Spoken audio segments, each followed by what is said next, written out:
Every day, I sit down to tell a new story horror. This one's close to my heart. You know, some stories are born out of legend, others out of whispers, and then there are the ones carved deep into your bones, etched so painfully that you carry them wherever you go. This is one of those. I grew up in a little town tucked away at the edge of a sprawling forest, where the pines grew so thick that the sun itself had to wrestle just to spill a few rays through their branches. The forest was older than anything we could measure, older than our grandparents' grandparents, and folks in town treated it with a strange respect. No one lingered in those woods after dark, not if they valued their peace of mind. But I was young once, young and foolish. The kind of foolish that thinks curfews are only suggestions, and warnings from old folks are nothing more than ghost stories. Back then, I spent most of my time with a boy named Danny. He was loud, wild, and daring, everything I wasn't. Where I saw danger, Danny saw adventure. And one night, he dared me to follow him into those woods. We were about 16, and like all 16-year-olds, we thought the world owed us its secrets. So with a flashlight barely working and a half-empty bottle of cheap liquor, we stepped past the first line of trees. It was quiet, too quiet. The deeper we went, the more it felt like the forest was swallowing us. The sounds of town, the cars, the laughter, the barking dogs, faded away, replaced with silence that pressed in on your ears. I remember the way my stomach twisted. Something in those trees felt wrong, like the air was too heavy, too thick with watching. Danny laughed it off. Scared of shadows, he teased. But there was something about those shadows. They didn't move the way they should. When the flashlight flickered, I swore I saw them crawl across the ground, bending and stretching against the light, like they weren't tied to the trees at all. We came across an old clearing, a place that felt wrong. Dead ground, no grass, no growth, just so that looked burned though no fire had touched it. At the center was a pit, shallow but wide, filled with stones blackened at the edges.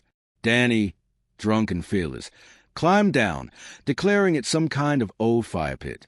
But me, I couldn't move. The smell hit me first, coppery, sour, like iron left to rot in the rain. The kind of smell you don't forget, because it makes your stomach turn before your mind can name it. Danny, I whispered, we shouldn't be here. He laughed, louder, echoing through the trees.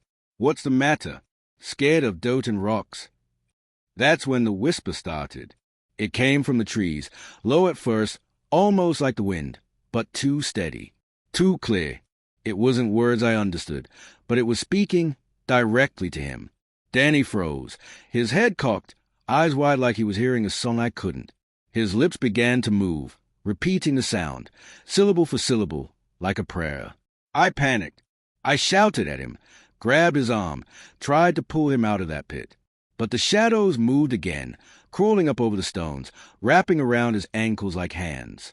He screamed, dropped the flashlight, and in that strobe of failing light I saw something lean and wrong, crouching just beyond the clearing. It had no face, only a shape where one should have been, and it leaned forward like it was hungry. I don't remember how I ran. My legs moved before my mind caught up, and I didn't stop until I burst out of the woods, chest burning, throat raw from screaming. Danny never came out. The next morning, when the police searched, they found nothing. No pit, no stones, no sign of struggle. Just trees and date, as though the forest itself had swallowed the truth. They said Danny must have run away. His mother cried herself sick for months, but people moved on. That's what small towns do. But me, I never forgot. Because some nights, when I walk near those woods, I still hear him. That voice, his voice, mimicking the whispers, calling my name from just beyond the tree line. And I know he's still in there. Years pass, but the forest doesn't forget. I tried to live a normal life after that night. Moved away for a while. Went to college. Even tried to pretend the memories were just tricks of a drunken mind. But home is a way of calling you back. And when I returned years later to care for my ailing father, the woods were still there, waiting. It was worse this time, because I wasn't 16 anymore. I was older, and I understood something then that I hadn't before. Evil doesn't just hide in shadows. It makes roots. It settles. And it waits for someone foolish enough, or desperate enough, to listen. I avoided that place for as long as I could, but it has a way of pulling you in. Maybe it's guilt. Maybe it's the way Danny's mother still looked at me whenever I passed her house, like I had stolen her son, like I was to blame. Maybe she was right. One autumn night, I walked to the edge of those woods again. The air was cold, sharp with the smell of pine and earth. I told myself I'd stand there just a minute, just long enough to prove I wasn't afraid anymore. But then I heard it. Come back. Not from memory, not from guilt, out loud. Danny's voice, clear as the day he disappeared. And God help me, I stepped into the trees. The deeper I went, the louder it grew. His voice, begging, calling, laughing. It led me straight to the clearing. And there it was again, the pit, the stones, the smell, just as I'd seen them all those years ago. Like the forest had been waiting to show me again. But Danny wasn't 16 anymore. What crouched in that pit wore his face, stretched thin and pale, but his eyes, oh, his eyes, were hollow, black as coal, and behind them something else was watching. "Stay," he whispered. "Stay with me." And for a moment, I almost stepped in, because that's what it does, you see. It doesn't grab you. It invites you. It takes your grief, your guilt, your longing, and it feeds on them until you walk willingly into its arms. But I thought of his mother, of all the years she spent hoping he'd come home. I thought of my father, frail in his bed, needing someone to care for him. And I thought of myself, how close I'd come to letting guilt chain me to that place forever. So I did the only thing I could. I turned and ran. And behind me, the forest screamed. Not Danny, not anymore, but something older, angrier. I've never gone back, and I never will. The moral of this story: some places aren't meant to be claimed. Some silences aren't meant to be filled. And some voices aren't meant to be followed, no matter how familiar they sound. Because not everything that calls your name is your friend. Sometimes it's the shadows beneath the pines. You might think a story ends when you shut the door on it, when you walk away. But I've learned some doors don't stay closed, no matter how hard you slam them. For years after that night, I lived like a man keeping watch over his own shadow. I never stepped foot past the tree line again. I kept my head down, cared for my father until he passed, and tried to build a life that looked normal from the outside. But all the while, I carried the forest with me.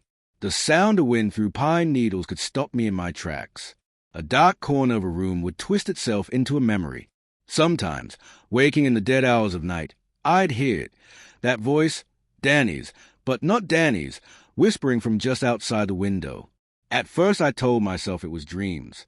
Grief, guilt, tricks of a tired mind.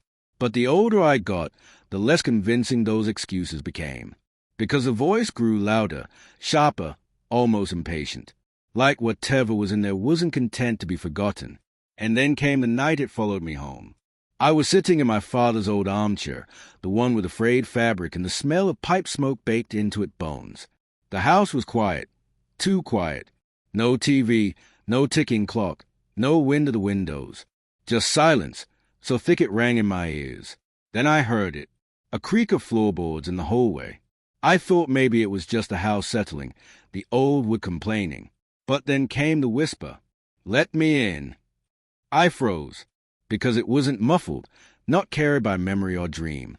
It was right there, in my hallway, only a few feet away. I didn't go to the door, didn't call out. I just sat there, hands gripping the arms of the chair so tight my knuckles turned white. The whisper came again, softer this time, almost pleading. "Stay with me."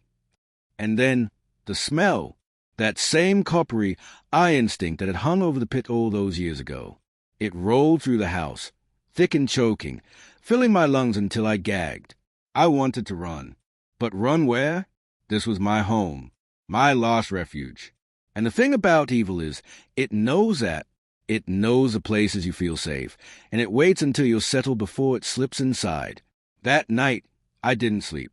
I sat up with every light in the house burning, watching the shadows crawl along the walls. And when the sun finally came, I thought maybe I'd imagined it all. But the hallway floorboards told the truth. There were prints. Bare, blackened, leading right up to my chair. And then they stopped, as though whatever had walked them had melted back into me. After that, I couldn't pretend anymore. The forest wasn't staying in the forest. It wanted out. It wanted me. So I did something foolish. Maybe the most foolish thing I've ever done. I went back. It wasn't bravery. No. Don't mistake me for a man with courage in his bones. It was desperation.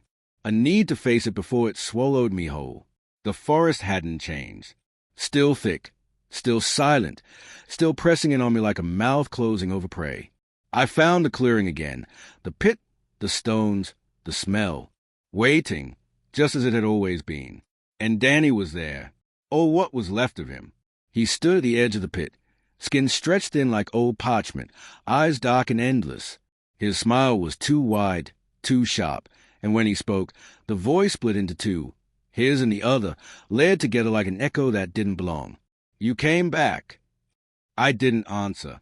My mouth was dry, my body trembling. But I stepped closer because I needed to see. I needed to know. Why me? I asked. My voice cracked like a child's. He tilted his head, and the other voice, low, ancient, hungry, slid through his lips. Because you ran, and the forest remembers those who run. And then I understood. It hadn't taken Danny because he was reckless. It hadn't waited for me because I was brave. It marked us both that night. But Danny stayed, and I ran, and that choice had tied me to it ever since. The shadows moved, stretching out from the pit, curling around my shoes like smoke.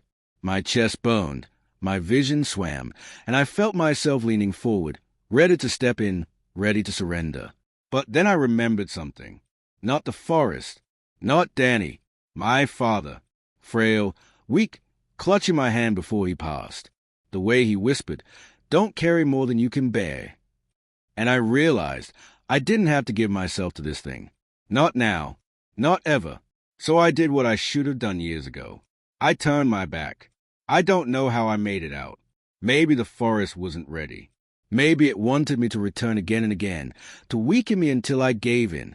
Or maybe it can only take what you give freely. But I left. And this time, I didn't run. I walked. I haven't gone back since. The moral? You can't always kill what haunts you. You can't always burn it down or bury it deep.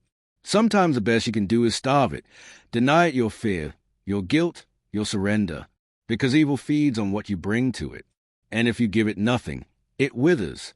At least, that's what I tell myself when the nights get too quiet and the whispers scratch at my window. But I won't run again. Not this time. There's a truth I've been circling around, and I suppose it's time I stop avoiding it. Stories don't always end the way you want them to. Sometimes they don't end at all. You see, after that last walk into the woods, I thought I'd won. I told myself I'd beaten it, starved it, denied it what it wanted. But evil is patience, more patience than any man. And the forest, it doesn't grow tired. It waits. The years wore on. I grew older, slower, grayer around the edges. My hand began to tremble, not from fear this time, but from age. And with age came something worse than fear, loneliness. That's what it waits for. At first, I still felt strong. I still had people to call, things to do, excuses to stay busy. But then the calls grew fewer, the visits shorter, the world outside my window moving on without me. Nights got longer. Silence stretched. And in that silence, the whispers returned. Only this time, they weren't begging. They were gentle, familiar. Come back. It wasn't Danny's voice anymore, not the twisted echo I'd heard before. It was my father's. Clear, warm, the way he sounded when I was a boy and the world still felt safe. I tried to resist. I swear I did. I told myself it was another trick, another mask the forest wore to lure me back. But grief is a heavy thing, and loneliness heavier still. You start to bargain with yourself, whispering excuses in the dark. Maybe it's not evil at all. Maybe it's just home. Maybe if I go, I'll finally rest. I knew better. And yet, the cold gnawed at me. One evening, I found myself standing at the tree line again. The pines swayed as though they were breathing, their shadows stretching long across the dirt. The air smelled the way it always did, pine needles, earth, and beneath it all, that faint copper tang that made my stomach twist. I should have turned back. But when the voice came again, my father's voice, saying my name so tender it broke me, I stepped in. The forest welcomed me like an old friend. The path was clear, leading me deeper, the trees closing behind me with every step. I don't remember walking to the clearing, but there I was, standing before the pit one last time. The stones glistened in the dim light, slick as if freshly washed. The air was thick, humming with that low, steady whisper. And there in the center stood every face I had ever lost. Danny, young again, grinning the way he used to. My father, strong and smiling. My mother, her hand outstretched. Friends, neighbors, even strangers long gone. All of them, waiting, eyes shining with that same hungry light. Stay, they said together, voices weaving into a chorus that filled the trees. And oh, how badly I wanted to. But I saw it then, the truth beneath the mask. Their smiles were too wide, their eyes too dark. And though they wore the faces of the people I loved, their voices bled together into something older, something hollow. I staggered back, heart pounding, but the shadows reached for me, curling around my legs, pulling me closer to the pit. The ground seemed to tilt, dragging me toward the edge. And in that moment, I realized something. All these years, I'd been fighting to resist. Running, denying, starving it out. But resistance wasn't enough. Evil doesn't leave because you ignore it. It leaves only when it's forced. So I did something I'd never done before. I spoke. I see you, I said, my voice shaking but steady enough to carry. You're not my father. You're not Danny. You're nothing but hunger, and you'll never have me. The clearing trembled. The faces twisted, screaming, not in pain, but in rage. The shadows lashed at me, clawing, biting cold against my skin. But I kept speaking, louder now, each word tearing out of me like a weapon. You have no claim on me, no claim on my grief, no claim on my guilt. I don't belong to you. And for the first time, the forest recoiled. The shadows shrank back. The whispers faltered. The faces blurred, melting away like smoke.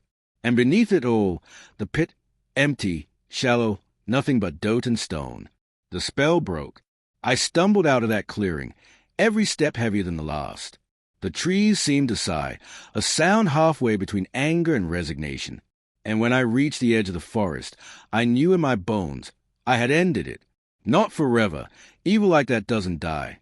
But for me, I haven't heard the whispers since. Not in the night, not in the wind, not even in my dreams. The silence is back, the kind of silence that feels clean, not crushing. But I know others will hear it. The forest isn't gone. It's still out there, waiting for the next fool with a restless heart and a hunger they don't understand.